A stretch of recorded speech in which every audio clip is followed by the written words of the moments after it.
파트 5. 걱정을 완벽하게 극복하는 법. 기도하라. 이미 얘기한 바와 같이 나는 미주리주의 시골 농장에서 자랐다. 당시 다른 농부들과 마찬가지로 나의 양치는 가난한 살림을 하고 있었다. 어머니는 시골 학교 교사였고 아버지는 한 달에 12달러를 받고 남의 밭일을 해야만 했다. 어머니는 나의 의복을 손수 지어야 했을 뿐만 아니라 옷을 빨기 위한 세탁 비누도 손수 만들었다. 집에 현금이라고는 돼지를 팔 때 외에는 없었다. 식품점에서 버터나 달걀을 밀가루와 설탕 그리고 커피로 바꾸었다. 내가 12살 때 받은 1년간의 용돈은 50센트도 채 되지 못했다. 독립기념일에 아버지가 큰맘 먹고 10센트의 용돈을 주셨을 때 내가 세계에서 제일 가는 부자가 된 듯했다. 나는 매일 1마일씩 걸어 교실이 하나뿐인 학교에 다녔다. 눈이 많이 내려 수은주가 영하 28도를 가리킬 때도 걸어서 다녔다. 14살까지 고무신이나 장화를 신어보지 못했으며 긴 추운 겨울 동안 나의 발은 항상 젖어 있었고 차가웠다. 어린 마음에 누구나 겨울에는 다 그런 줄로만 알고 있었다. 마르고 따뜻한 발을 가진 사람을 상상할 수가 없었다. 부모님은 하루 16시간씩 부지런히 일을 했지만 그래도 빚에서 벗어나지 못했다. 아주 어릴 때 큰 홍수로 옥수수밭과 건초밭이 침수되어 엉망이 되었던 적이 있었고 5, 6년 동안이나 흉년이 계속되었던 기억도 있다. 또 매년 돼지가 전염병으로 죽어갔고 그것을 태워버리는 냄새 때문에 구역질이 나던 때를 지금도 기억하고 있다. 수해가 전혀 없었던 해가 있기는 했다. 옥수수도 풍년이었다. 송아지나 돼지 새끼를 사서 옥수수로 그놈을 살찌게 했다. 그러나 결과는 마찬가지였다. 시카고의 가축 시세가 폭락해 고작 30달러를 벌었을 뿐이었다. 1년 내내 일해서 겨우 30달러를. 무엇을 해도 손해만 보았다. 아버지가 새끼 노새를 사 사람까지 고용해서 3년간 잘 길들인 다음 테네시의 멤피스로 보냈다. 하지만 노새는 본전도 못 받고 팔아야만 했다. 10년간을 분골쇄신해서 일을 했지만 돈은 생기지 않고 빚만 늘어갔다. 밭은 저당 잡히고 이자도 지불하지 못할 형편이었다. 은행에서는 아버지를 욕하고 밭을 빼앗아 버리겠다고 협박했다. 아버지의 나이는 47세였으나 30년 동안 열심히 노동한 결과는 빚과 굴욕감 뿐이었다. 그것은 너무 가혹한 보답이었다. 아버지는 번민을 하다 그것이 원인이 되어 건강을 해치게 되었다. 매일 밭에서 힘겨운 일을 하시면서도 식욕이 없었다. 약을 먹지 않으면 안 되는 지경에 이르렀다. 아버지는 나날이 야위어만 갔다. 의사는 어머니에게 이러다가는 아버지가 반년도 못 가 돌아가시게 될 것이라고 말했다.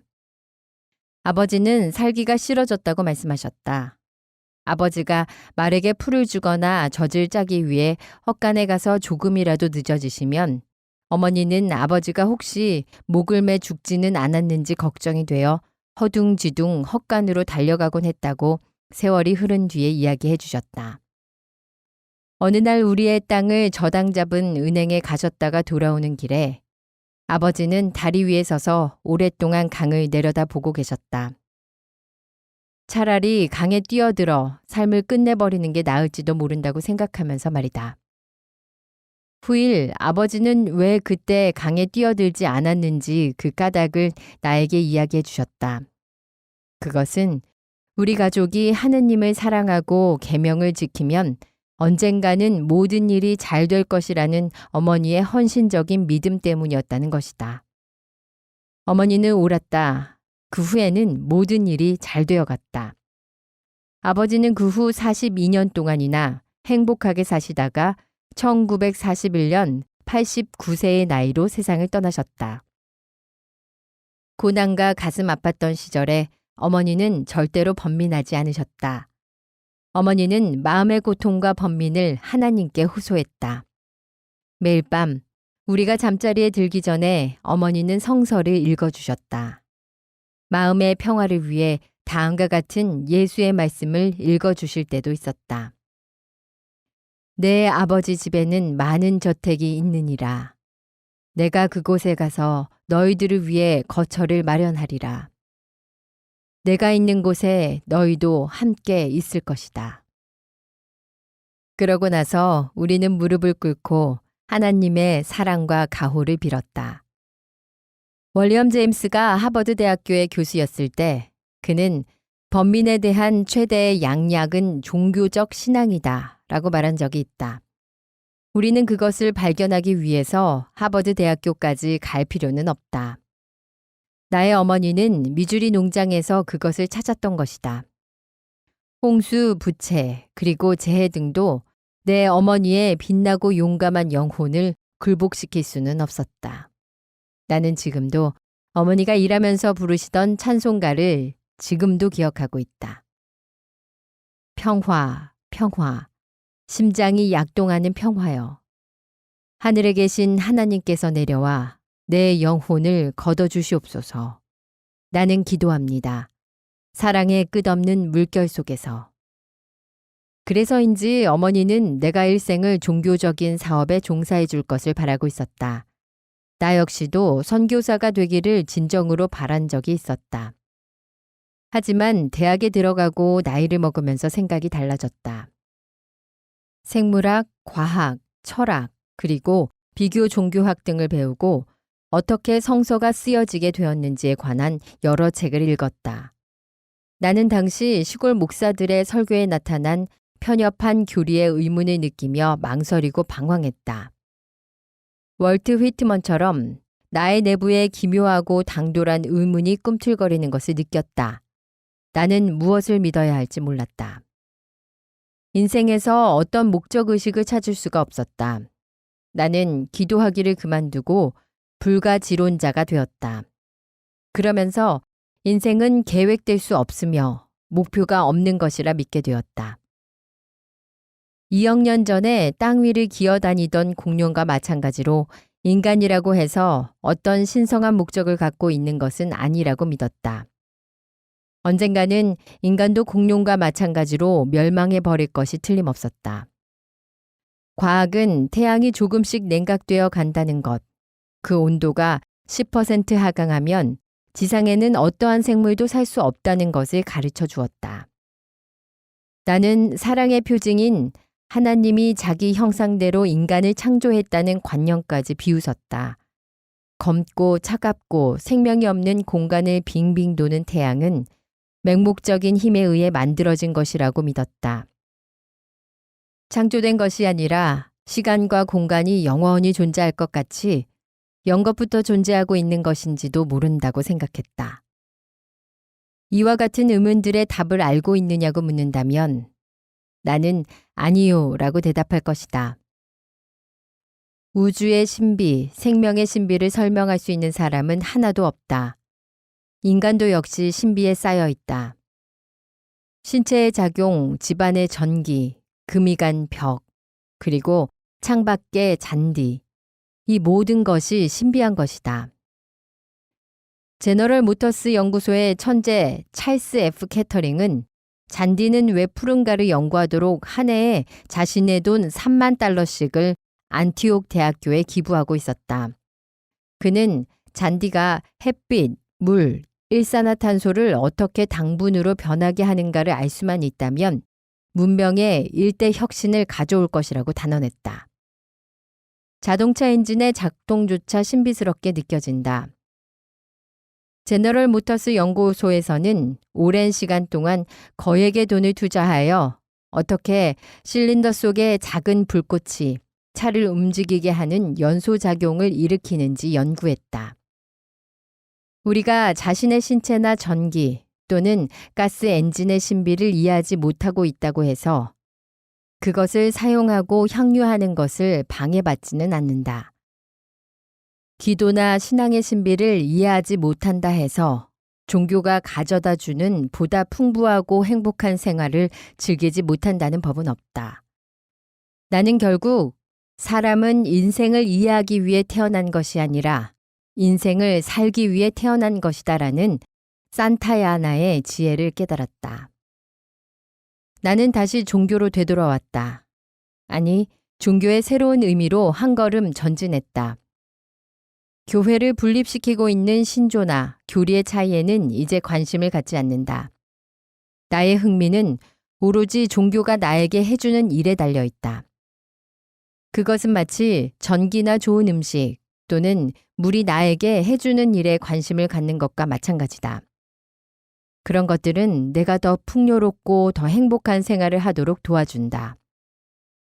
하지만 종교는 이제 그보다 훨씬 더 많은 도움을 준다. 다시 말해서 종교는 나에게 정신적인 가치를 부여해 준다. 그것은 월리엄 제임스의 말처럼 내게 인생에 대한 새로운 열의, 더 많은 생기, 더 크고 더 풍요로운 더 만족스러운 인생을 가져다 주는 것이다. 그것은 신념, 희망, 그리고 용기를 가져다 줌으로써 긴장, 불안, 공포, 번민 등을 해소시켜주며 나의 인생의 목적과 방향을 제시해준다. 행복을 증대시키고 건강을 증진시키며 인생의 사막 같은 소용돌이 속에서 평화롭고 아늑한 오아시스를 창조해준다. 프랜시스 베이컨은 350여 년 전에 천박한 철학은 사람의 마음을 무신론으로 기울게 하고 심원한 철학은 사람의 마음을 종교로 인도한다고 했다. 전에는 사람들이 종교와 과학의 충돌에 대한 논쟁을 곧잘 벌이곤 했지만 지금은 그렇지 않다. 최신 과학인 정신의학은 예수가 가르친 것과 같은 사실을 가르치고 있다. 정신과 의사들이 기도와 강한 신앙심이 질병의 최대 원인인 번민과 불안, 공포를 추방한다는 것을 알기 때문이다. 이 분야의 지도자인 A.A. 브릴 박사가 진실로 종교심이 깊은 인간은 신경증에 걸리지 않는다고 말한 것을 그들은 알고 있다. 만일 종교가 진실이 아니라면 인생은 무의미하다. 인생은 비극적인 연극의 한 토막일 뿐이다. 헨리 포드가 죽기 몇 년 전에 인터뷰를 했다. 그를 만나기 전에 나는 세계 최대의 사업체를 창립하고 경영한 그의 얼굴에 오랜 세월의 고뇌의 흔적이 뚜렷이 나타나 있으리라 생각하고 있었다. 그러나 78세의 고령에도 불구하고 차분하고 온화한 그의 모습에 놀라지 않을 수가 없었다. 지금까지 번민한 적이 없었는지 묻자 그는 다음과 같이 대답했다. 없었습니다. 무슨 일이든지 하느님이 지배하고 계시거든요. 하나님이 모든 책임을 지시고 있는 한 만사가 결국은 잘 될 것이라고 믿고 있습니다. 굳이 걱정할 필요가 있을까요? 오늘날에는 정신과 의사들까지도 모두 현대의 복음 전도사가 되어 가고 있다. 그들은 우리에게 내세의 지옥에서 고초를 면하기 위해 종교적 생활을 하라는 것이 아니라 현세에 있는 지옥을 모면하기 위해 종교적인 생활을 하도록 권하고 있다. 심리학자나 정신과 의사의 대표적인 의견을 알고자 하는 사람은 헨리시 링크 박사의 종교로의 복귀를 읽어보도록 권한다. 확실히 그리스도교는 영감을 주고 건강을 회복시키는 종교이다. 예수는 나는 너희들에게 생명을 주려고 왔도다. 너희들의 생명을 풍요롭게 만들기 위해 왔느니라고 했다. 예수는 당시 종교의 형식적인 의식이나 무의미한 형식을 비난하고 공격했다. 그는 반항하였다. 세계를 뒤엎을 정도의 영향력 있는 종교를 퍼뜨렸고 결국은 십자가에서 처형되었다. 예수는 종교가 인간을 위해 존재하는 것이지 인간이 종교 때문에 존재하는 것은 아니라고 강조했다. 또한 안식일은 인간을 위해 만들어진 것이지 안식일을 위해 인간이 창조되지 않았다는 것을 설파했다. 그는 죄보다 공포에 대해 더 많이 이야기했다. 그릇된 공포는 건강을 해치고 풍요롭고 행복하고 용기 있는 인생에 배반하는 죄라고 말했다. 에머슨이 스스로를 환희의 과학 교사라고 칭했다면 예수가 바로 환희의 과학 교사인 것이다. 그는 사도들에게 기뻐하라, 기뻐하고 즐거워하라라고 명령했다. 예수는 또 종교에 있는 두 가지 중요한 것이 진심으로 하나님을 사랑하고 이웃을 자기 몸같이 사랑하라는 것이었다고 말했다. 자기 자신이 알고 있든 모르고 있든 여하튼 이 두 가지를 실천하는 사람은 신앙적인 사람이다. 예를 들어 나의 장인 헨리 프라이스가 바로 그런 사람이다. 그는 황금률을 생활 신조로 삼고 있어서 비열한 짓, 이기적인 짓, 부정적인 짓을 하지 않는다. 그러면서 교회에는 나가지 않는 말하자면 불가지론자다. 이게 웬 난센스인가? 그러면 그리스도인이란 무엇인가? 이 해답은 존 베일리가 대답하게 해보자. 그는 에든버러 대학교의 종교학 교수였던 석학이었다. 그는 말한다. 사람을 그리스도교도로 만든다는 것은 어떤 관념을 지적으로 받아들이는 것도 어떤 교의를 신봉하는 것도 아니다. 그것은 어떠한 정신을 소유하는 일이고 어떠한 종류의 삶에 참여하는 일이다. 만일 그것이 그리스도인의 자격이라면 헨리 프라이스는 훌륭한 그리스도교도의 한 사람이다. 근대 심리학의 아버지 월리엄 제임스는 그의 친구 토머스 데이비슨에게 다음과 같이 써보냈다. 나이가 들면 들수록 그는 하나님 없이는 하루하루를 보내기가 힘들어진다는 것을 깨달았다. 앞에서 성인 강좌에서 모집한 실화 2편을 심사위원이 우열을 가릴 수 없었다고 언급했다. 그중 한 편은 이미 소개했으므로 나머지 한 편을 여기서 소개하겠다. 하나님 없이는 살지 못한다는 것을 실제 경험한 어떤 부인의 실화이다. 이 부인을 메리 커시먼이라고 부르겠다. 혹 그녀의 자녀들이나 손자들이 이 이야기를 읽고 당혹해할 우려가 있어 가명으로 하겠다. 그러나 이 부인이 실제 인물인 것만은 확실하다. 대공황기에 남편의 주급은 평균 $18였는데 그나마 몸이 허약해서 자주 앓았기 때문에 결근도 잦았다. 그런 때는 물론 보수가 없었다. 정말 남편은 병이 잦았다. 성홍열에다 이하선염 그리고 곧잘 감기에 걸리곤 했다.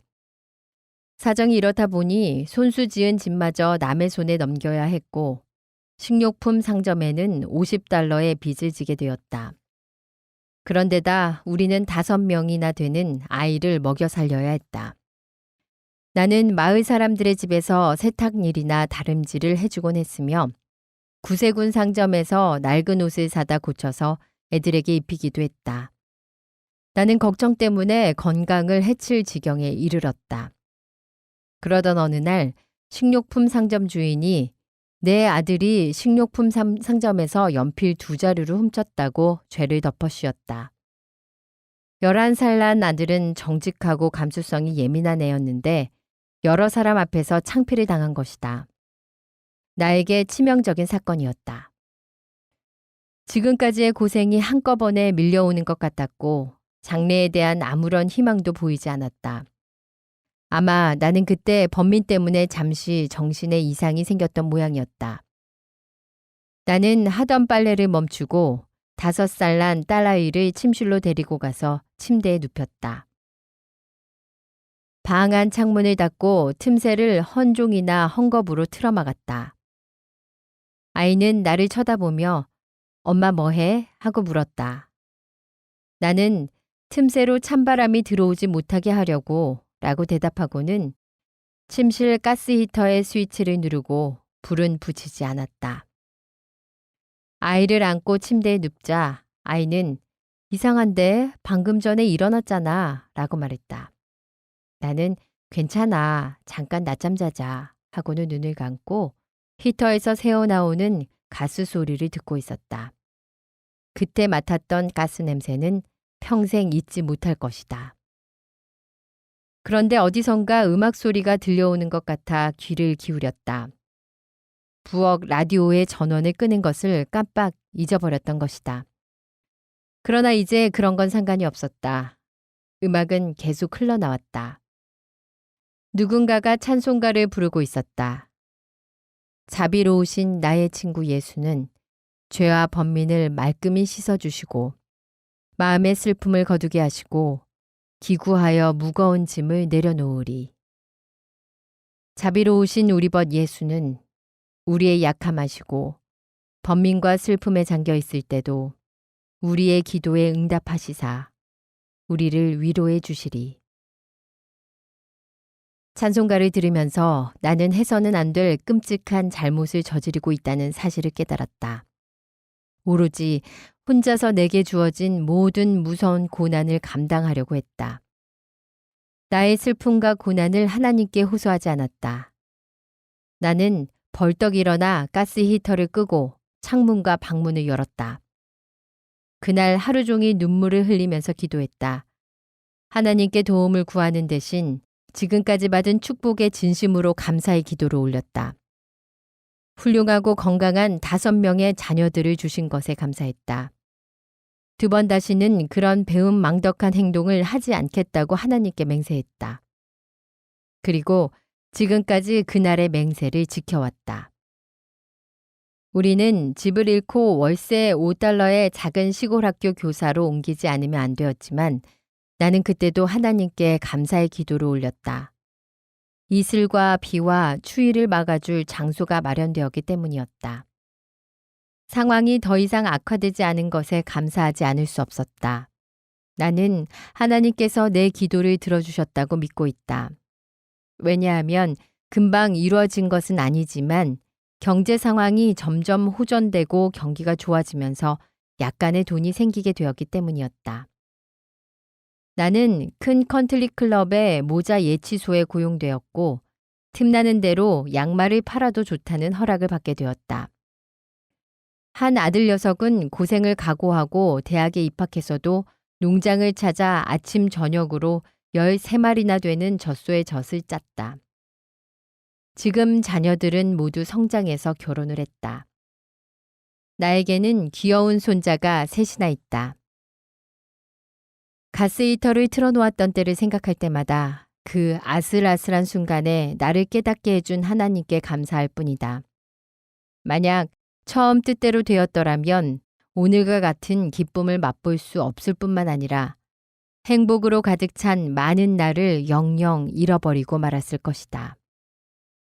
나는 죽고 싶다고 푸념하는 사람들을 볼 때마다 죽어서는 안 된다. 죽어서는 절대 안 된다고 외치고 싶다. 우리는 어떻게든 참고 견뎌내야만 한다. 어두운 시기는 그리 길지 않다. 금세 밝은 미래가 떠오르기 때문이다. 미국에서는 평균적으로 35분 만에 한 사람씩 자살을 하고 2분마다 한 사람씩 정신병에 걸리고 있다. 자살과 정신 이상의 대부분은 그 사람들이 종교와 기도에서 찾을 수 있는 평화와 위안을 얻는다면 방지할 수 있을 것이다. 현대의 가장 훌륭한 정신분석학자의 한 사람인 칼융 박사는 그의 논문 영혼을 찾는 현대인에서 과거 30년 동안 나는 세계의 모든 문명국 사람들로부터 진찰 의뢰를 받고 수백 명의 환자를 진찰했다. 내가 만난 인생의 제2기, 즉 35세 이상 사람들의 대부분이 종교적 인생관에서 최종의 구원을 받아야 할 상황에 놓여 있었다. 그들 모두는 자기 시대의 종교가 그들에게 주었던 것들을 상실했기 때문에 질병에 걸렸다 해도 과언이 아니다. 그리고 그들의 종교적 인생관을 회복하지 못한 사람들은 진정으로 완쾌되지 못한 상태에 머물러 있었다고 말한다. 이 의견은 매우 뜻깊은 것이므로 또 한 번 눈에 잘 띄는 굵은 활자로 게재하겠다. 칼융 박사는 말한다. 과거 30년 동안 나는 세계의 모든 문명국 사람들에게서 진찰 의뢰를 받고 수백 명의 환자를 진찰했다. 내가 만난 인생의 제2기, 즉 35세 이상 사람들의 대부분이 종교적 인생관에서 최종의 구원을 받아야 할 상황에 놓여 있었다. 그들 모두는 자기 시대의 종교가 그들에게 주었던 것들을 상실했기 때문에 질병에 걸렸다 해도 과언이 아니다. 그리고 그들의 종교적 인생관을 회복하지 못한 사람들은 진정으로 완쾌되지 못한 상태에 머물러 있었다. 월리엄 제임스도 같은 말을 했다. 신앙은 인간이 살아갈 수 있게 하는 힘의 하나다. 그것의 절문은 허탈을 의미한다. 석가 이래 인도 최대의 지도자라고 할 수 있는 마하트마 간디는 기도라는 지지력의 격려를 받았다. 기도가 없었다면 그는 정신적으로 지탱해내지 못했을 것이다. 그는 기도가 없었다면 나는 벌써 미치고 말았을 것이다 라고 했다. 이와 같은 사실에 대해서는 몇천 명이고 똑같은 증언을 할 수가 있을 것이다. 나의 아버지도 만일 어머니의 기도와 신앙이 없었더라면 투신 자살했을 것이 분명하다. 아마 오늘날 정신병원에서 고함을 지르고 있는 괴로움에 지친 많은 영혼들도 그들의 자력만으로 인생의 거친 파도를 헤쳐나가려 하지 않고 더 높은 힘의 도움을 바라기만 했다면 틀림없이 구원을 받을 수 있을 것이다. 우리가 모진 고난을 겪다 자신의 힘의 한계에 도달하게 되면 대다수는 절망 속에서 하나님께 의지하게 된다. 1인용 참호에 무신론자는 없다. 그런데 왜 최후의 단계, 정말 참을 수 없는 지경에 이르러야 하나님께 의지하려고 하는가? 왜 그날의 힘을 새롭게 하려고 하지 않는가? 왜 일요일까지 기다리는가? 나는 오래전부터 평일 오후에 종종 아무도 없는 교회에 들르곤 한다. 너무 바빠서 단 몇 분 동안도 차분히 생각을 할 수 없을 때 나에게 이렇게 타이른다. 잠깐 카네기, 잠깐 기다리게. 왜 그렇게 바쁜가? 잠깐 멈춰서 일의 대소경중을 검토해 볼 필요가 있지 않은가? 이럴 때 눈에 띄는 교회로 달려간다. 나는 개신교도이지만 곧잘 성 패트릭 성당에 들르곤 한다. 그리고는 생각에 잠긴다. 30년만 있으면 죽을 목숨이지만 모든 교회에서 가르치고 있는 위대한 정신적 진리는 영구불멸이라며 눈을 감고 기도를 올린다. 이렇게 하면 기분이 가라앉고 몸도 훨씬 편안해지며 판단력도 명확해져서 일의 가치를 재검토해 볼 능력이 생긴다. 당신도 이렇게 해보면 어떨는지. 이 책을 써온 지난 6년간 어떻게 해서 기도에 의해 공포나 번민을 극복했는지에 대한 신뢰나 실화를 몇 배까지 수집했다. 그 전형적인 예로 낙심천만한 상태에 빠져버린 서적 판매원 존 알 안토니의 이야기를 해보자. 다음은 그의 이야기다. 22년 전 미국 법률 서적 회사의 대표가 되기 위해서 나는 법률 사무소를 폐쇄했다. 내가 처음 맡게 된 일은 세트로 된 법률 서적을 변호사들에게 파는 일이었다. 맡은 업무에 대처할 수 있는 충분한 훈련을 받았다. 팔 때의 대응 방법이라든가 모든 반대에 직면했을 때 고객을 설득하는 대화 방법을 준비했다. 나는 고객이 될 사람을 만나기 전에 변호사로서의 위치라든가 그가 취급하고 있는 소송 실무의 종류, 그의 정치적 의견이나 취미 등을 미리 조사해 두었다. 그리고 면담 중에 예비 지식을 활용했다. 그러나 어떤 잘못이 있었는지 도무지 주문을 받을 수가 없었다. 나는 낙담했다. 날이 갈수록 전보다 두세 배나 더 노력했지만 비용을 메울 만한 어떤 주문도 받을 수 없었다. 공포와 불안한 생각이 싹트기 시작했다. 나는 고객을 방문하는 것이 점점 두려워졌다. 고객이 될 사람들의 사무실에 들어가기 전에 공포에 사로잡혀 문 밖 복도를 왔다 갔다 하거나 건물 밖으로 나가 주변을 서성거릴 때도 한두 번이 아니었다. 귀중한 시간을 허비하며 한참 동안이나 허비하다 겨우 용기를 내서 떨리는 손으로 살그머니 문의 손잡이를 돌리곤 했다. 아무도 없기를 바라면서 말이다. 판매 지배인은 내가 더 이상 주문을 받아오지 못한다면 전도금을 지불하지 않겠다고 경고했다. 고향집에서는 아내가 내 식구의 식료품을 살 돈이 필요하다고 불평 섞인 말을 했다. 번민에 사로잡혔다. 하루하루가 절망적이었다. 어떻게 하면 좋을지 몰랐다. 이미 말한 대로 고향의 법률사무소는 문을 닫았고 소송 의뢰인도 끊겨버렸다. 결국 파산해서 호텔 숙박비도 제때 치르지 못할 상황이 되었다. 고향에 돌아갈 차비도 없었고 또 차표를 살 수 있다 하더라도 실패자가 되어 고향으로 돌아갈 용기가 없었다.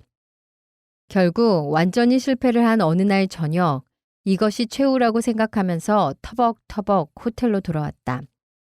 완전히 두들겨 맞은 느낌이었다. 의기소침해서 어떤 길을 택해야 할지 알 수가 없었다.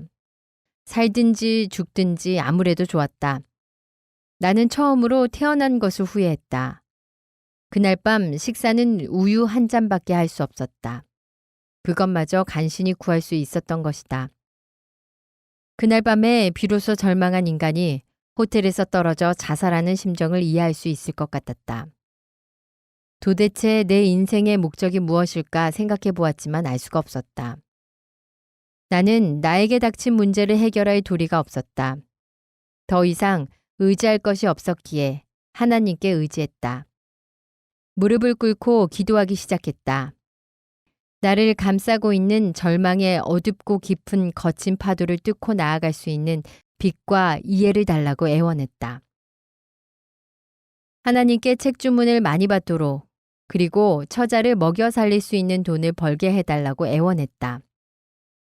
기도를 마치고 눈을 뜨자 적막한 호텔방 서랍장 위에 성서 기증협회의 성서가 놓여 있는 것이 보였다. 나는 그것을 펼쳐서 몇 세기 동안 번민으로 괴로움을 받았던 무수한 사람들에게 위안과 격려를 베푼 예수의 아름다운 불후의 말씀, 그가 그의 제자들에게 가르쳤던 번민을 해소하는 방법을 읽었다.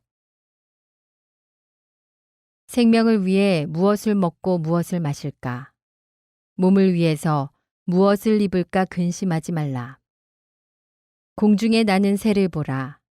심지 아니하고 거두지 아니하고 창고에 쌓으려 하지 아니하되 하나님께서는 그것들을 기르시나니 너희들은 그것들보다 귀하지 아니하냐.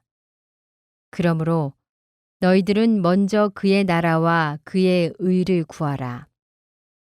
그리하면 이러한 것들을 모두 너희에게 더하시리라. 기도하고 성경 구절을 읽고 있을 때 기적이 일어났다. 신경질적인 긴장은 사라지고 불안, 공포, 그리고 번민은 마음 흐뭇한 용기와 희망 그리고 빛나는 신념으로 바뀌었다. 비록 호텔 숙박비를 치를 돈은 없었지만 마음만은 행복했다. 침대에 누워서 실로 수년 만에 단잠을 잘 수 있었다. 완전히 번민에서 해방된 이튿날 아침, 곧 나의 고객이 될 사람의 사무실 문이 열리기를 기다렸다. 눈이 오는 추운 날씨였지만 자신감을 갖고 당당한 걸음으로 첫 사무실 문 앞에 다가섰다. 힘차게 손잡이를 돌렸다. 그리고 활기찬 목소리, 그리고 적당한 위엄을 유지하면서 다가가 웃음을 띠며 안녕하십니까, 스미스 씨. 저는 법률서적회사의 존 안토니입니다. 라고 인사했다. 오, 그래요. 상대방은 의자에서 일어나며 웃음 띤 얼굴로 손을 내밀며 잘 오셨습니다. 앉으시지요. 하고 말하는 것이었다. 이렇게 해서 그날 하루에 지난 수주일 동안 받았던 주문보다 많은 주문을 받을 수 있었다. 저녁이 되어 나는 개선 장군처럼 의기양양하게 호텔로 돌아왔다. 새로 태어난 것 같은 기분이었다. 새로운 용기와 씩씩한 정신적 태도를 갖게 되었으니까. 그날 밤의 식사는 한 잔의 우유가 아니었다. 어엿한 비프 스테이크였다. 그날 이후 나의 판매고는 정상을 향해 치솟았다. 22년 전 텍사스 아마릴로의 보잘것없는 호텔에서 절망에 빠진 내가 새롭게 태어났던 것이다.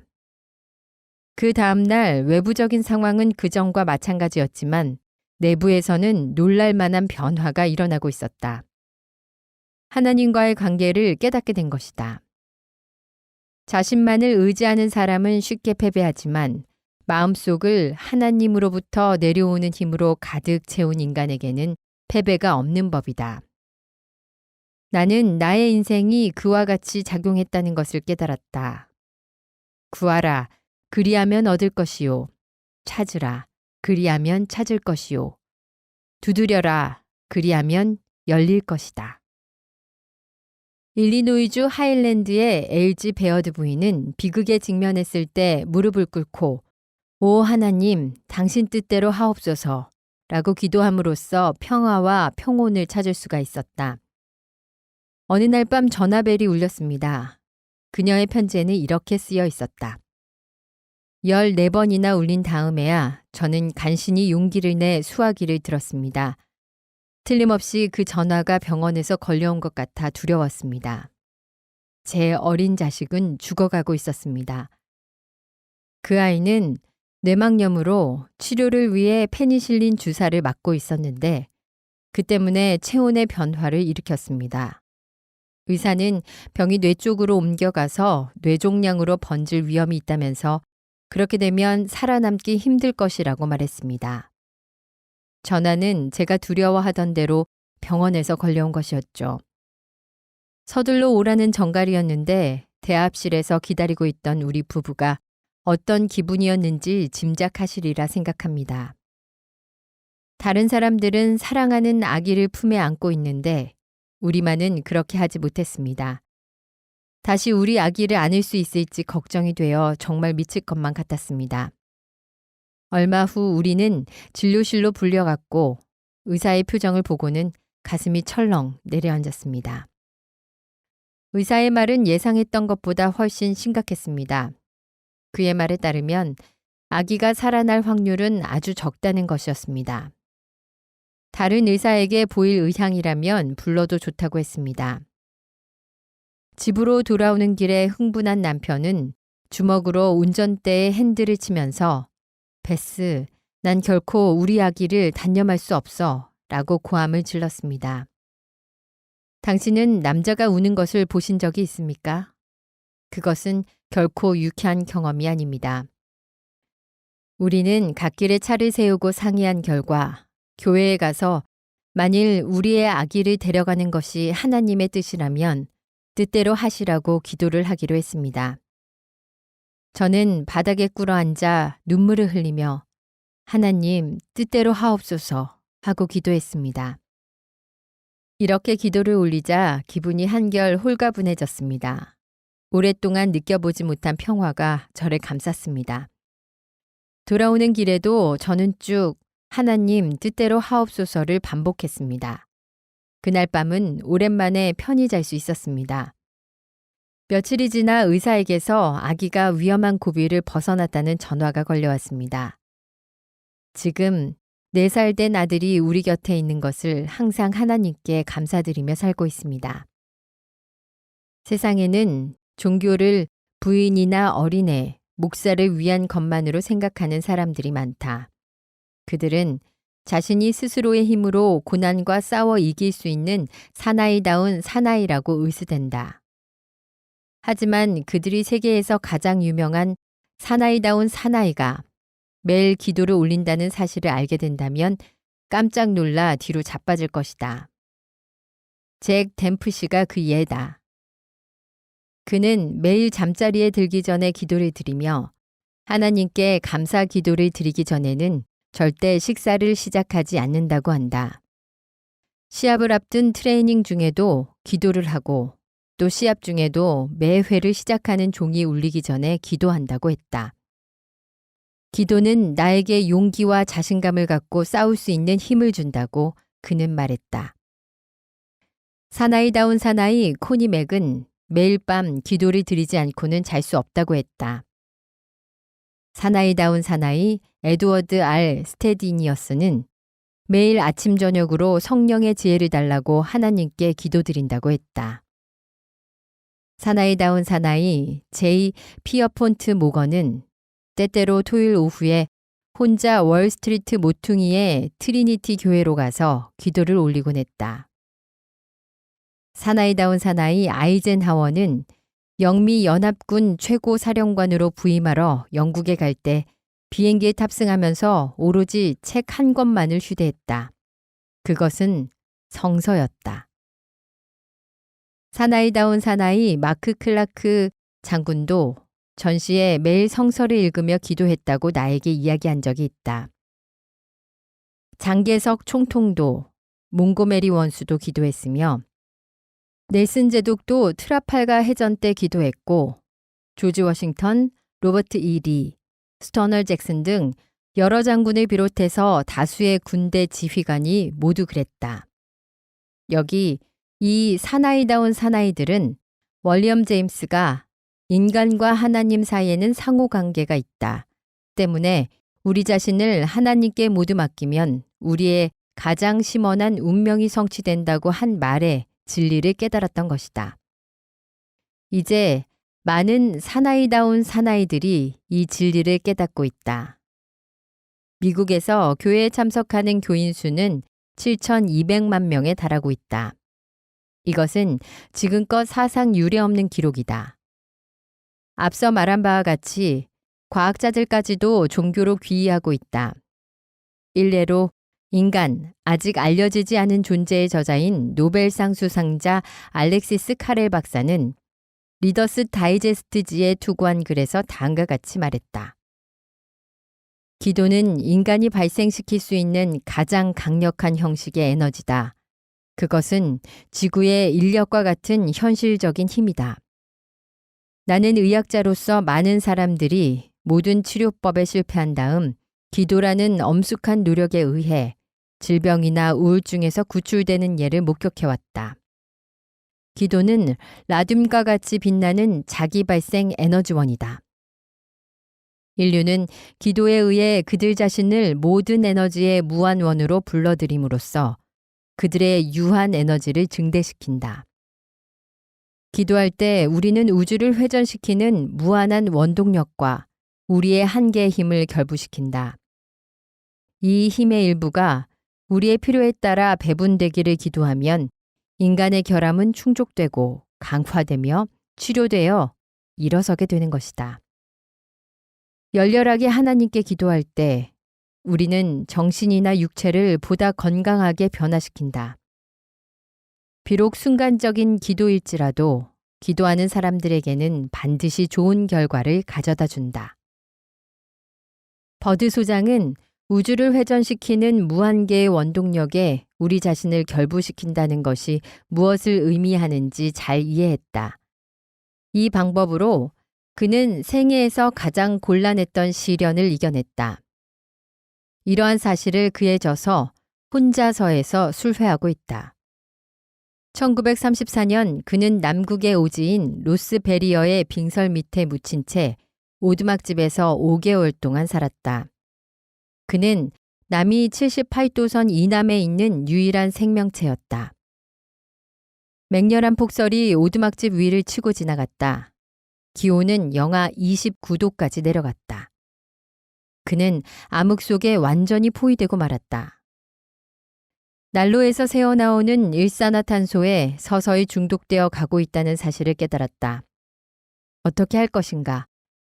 가장 가까운 곳에 있는 구조차마저 123마일이나 떨어져 있었다. 수개월이 지나야 도착할 김이었다. 그는 난로의 환기장치를 수리해 보았지만 가스가 새는 것을 막을 길은 없었다. 때때로 가스 중독 때문에 의식을 잃고 방바닥에 쓰러지곤 했다. 먹을 수도 잘 수도 없었다. 침대에서 일어날 기력마저 없을 정도로 쇠약해 있었다. 이튿날 아침까지 견디기 어려울 것이라고 여길 때가 한두 번이 아니었다. 그는 이 오두막집에서 틀림없이 죽을 것이며 자신의 시체는 눈보라 속에 묻혀버리고 말 것이라고 생각했다. 그런데 무엇이 그의 생명을 구했을까? 어느 날 그는 일기장을 꺼내 그의 인생관을 써서 남기려고 했다. 그는 인류는 우주에서 고독하지는 않다라고 쓰고는 그의 머리 위에 성신이나 성자나 유성의 규칙적인 운행을 생각해 보았다. 또 영원한 태양이 언젠가는 황량한 남극지방 구석구석까지 비추기 위해 돌아올 것이라고 생각했다. 그리고 그는 일기장에 나는 고독하지 않다라고 썼다. 남극의 얼음 구덩이 속에 갇혀 있으면서 자기가 고독하지 않다는 자각이 리처드 버드를 구한 것이다. 그는 말했다. 이것이 나를 참고 견디게 해주었다. 또 이렇게 말했다. 극히 소수의 사람만이 일생 동안 그들 속에 잠재해 있는 정력의 한계점까지 몰리게 된다. 사람에게는 결코 사용되지 않는 힘의 깊은 우물이 있다. 리처드 버드는 이 힘의 우물을 퍼내는 방법을 배웠고 그 자원을 이용하는 법을 하나님께 호소함으로써 배웠던 것이다. 글렌 A. 아놀드는 일리노이주 옥수수밭에서 버드 제독이 극지의 빙설에서 배운 것과 같은 것을 배웠다. 일리노이주 칠리코스의 보험 브로커 아놀드 씨는 범민을 극복하는 법에 대해 다음과 같이 말했다. 8년 전 나는 이것이 마지막이라고 생각했다. 사무실 문을 잠그고 차를 몰아 강 쪽으로 갔다. 나는 실패자였다. 한 달 전에 온 세계가 나의 머리 위로 허물어져 버렸다. 경영하던 전기기구 사업이 실패하였고 집에는 병든 노모가 자리에 누워 있었고 만삭인 아내는 둘째 아이를 해산하려고 하고 있었다. 의사에게 갚아야 할 돈은 늘어만 갔다. 사업을 시작하기 위해 차나 가구를 전부 담보로 잡혔다. 보험 증권까지 돈으로 차용했다. 그런데 그것이 전부 없어져 버린 것이다. 이제 모든 것이 돌이킬 수 없게 되어버렸다. 그래서 차를 몰고 강으로 갔다. 슬픔과 안타까움과 혼란의 종지부를 찍기 위해서였다. 나는 시내에서 수마일 떨어진 지점에 차를 세우고 흐느껴 울었다. 그리고는 진지하게 생각해 보았다. 범민의 가운데에 서서 쓸데없이 소모적으로 돌지 말고 건설적으로 생각해 보려고 했다. 도대체 사태는 어느 정도 악화되어 있는가? 또다시 악화될 우려가 있는가? 희망은 전혀 없는가? 사태를 조금이라도 호전시키려면 어떻게 해야 할까? 나는 그때 모든 문제를 하나님께 호소하고 하나님의 뜻에 맡기기로 결심했다. 열심히 기도했다. 나의 삶이 오로지 기도에 달려있는 듯이 열성으로 기도했다. 그러자 이상한 일이 일어났다. 모든 문제를 위대한 힘의 소유자에게 맡기자마자 지금껏 느껴보지 못했던 마음의 평화가 생긴 것이다. 30분가량 그곳에서 눈물을 흘리며 기도를 하고 잠시 앉아 있다가 집으로 돌아와 어린애처럼 깊은 잠을 잤다. 이튿날 아침 눈을 떴을 때 전과 다른 자신감이 생겼다. 두려울 것이 아무것도 없었다. 왜냐하면 나는 하나님의 인도에 모든 것을 맡겼기 때문이다. 침착하게 백화점으로 가서 자신 있는 태도로 전기기구의 세일즈맨을 시켜줄 수 없느냐고 물었다. 예상한 대로 그곳에서 일자리를 구할 수 있었다. 잠시 동안 모든 일이 뜻대로 되어갔다. 전기기구 관계 사업이 전쟁 때문에 붕괴되어 버리기까지는 그럭저럭 잘 되어 나갔다. 다음엔 생명보험 판매를 시작했다. 그것은 지금부터 약 5년 전의 일이다. 현재 나는 어떤 세금이건 빼놓지 않고 지불하고 있다. 새 차도 있으며 25,000달러의 생명보험도 들었다. 똑똑한 세 자녀와 내 집에서 행복하게 잘 살고 있다. 그날의 일을 돌이켜보면 모든 것을 잃어버린 끝에 차를 몰고 강으로 달려가기를 잘했다고 생각한다. 왜냐하면 그때의 비극이 나로 하여금 하나님께 의지하는 법을 가르쳐 주었기 때문이다. 지금 나는 옛날에 상상조차 하지 못한 행복함과 자신감을 갖고 있다. 왜 종교적 신념은 우리들에게 그와 같은 행복과 안정 그리고 불굴의 정신을 가져다 주는 것일까? 월리엄 제임스는 다음과 같이 말한다. 몰아치는 거친 파도도 대양의 맨 밑바닥은 어지럽히지 못한다. 더 넓고 영구적인 현실의 발판을 둔 인간에게 개인적인 흥망성쇠는 아무 의미가 없는 것처럼 느껴진다. 따라서 진정으로 종교적인 사람은 동요되지 않고 평온을 유지하며 앞으로 닥칠지 모르는 모든 의무에 대해서도 조용한 마음가짐으로 대비하게 되는 것이다. 만약 번민하고 불안을 느낀다면 왜 하나님께 의뢰하지 않는가? 임마누엘 칸트가 우리에게 믿음이 필요하기 때문에 하나님을 신앙으로 받아들이는 것이다 라고 말한 것처럼 말이다. 어째서 우주를 회전시키는 무한한 원동력에 우리 자신을 연결시키지 않는가? 당신이 태어날 때부터 또는 가정교육에 의해 종교적인 인간이 되지 않고 철저한 회의론자가 되었다 할지라도 기도는 당신이 믿고 있는 이상으로 당신을 돕는다. 그것이 실용적이기 때문이다. 실용적이란 말은 어떤 의미인가? 그것은 믿건 믿지 않건 간에 모든 사람들이 공유하는 세 가지 매우 근본적인 심리적 욕구를 성취시켜 준다는 것을 의미한다. 1. 기도는 우리가 번민하고 있는 것이 무엇인지 정확하게 언어로 표현할 수 있게 한다. 앞에서도 말한 바와 같이 문제의 실체가 애매모호할 때 대결하는 것은 불가능하다. 기도는 어떤 점에서 눈앞에 당면한 문제를 종이 위에 기록해 보는 것과 같다. 만일 누군가 문제 해결을 도와주기를 바란다면 상대방이 하나님이라 할지라도 그것을 언어로 표현하지 않으면 안 된다. 2. 기도는 우리에게 혼자가 아니라 누군가 함께 나의 무거운 짐을 분담하고 있다는 느낌을 들게 한다. 인간은 무거운 짐이나 견딜 수 없는 번민을 혼자만의 힘으로 견딜 만큼 강인하지 못하다. 때로는 우리의 번민이 너무나 사적이어서 가족이나 친구에게도 털어놓을 수 없는 경우가 있다. 그럴 때는 기도만이 도움이 될 뿐이다. 정신과 의사들은 모두 우리가 압박과 긴장, 정신적 고민에 시달릴 때 그것을 남에게 털어놓는 것은 치료상으로도 효과가 있다고 한다. 어느 누구에게도 말할 수 없을 때 우리는 언제나 하나님께 호소하고 털어놓을 수 있다. 3. 기도는 행위의 활발한 법칙을 활동시킨다. 그것은 행동에 대한 첫걸음인 것이다.